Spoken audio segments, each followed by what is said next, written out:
Ever notice how your bird gets all jittery at the vet? It's not just you.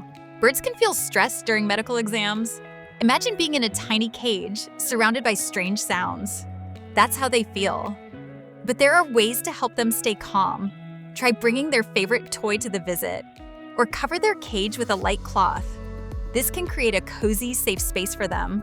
And don't forget to speak softly to reassure them. A little gentle handling goes a long way. Remember, a calm bird is a healthy bird. So next time, try these tips and see the difference.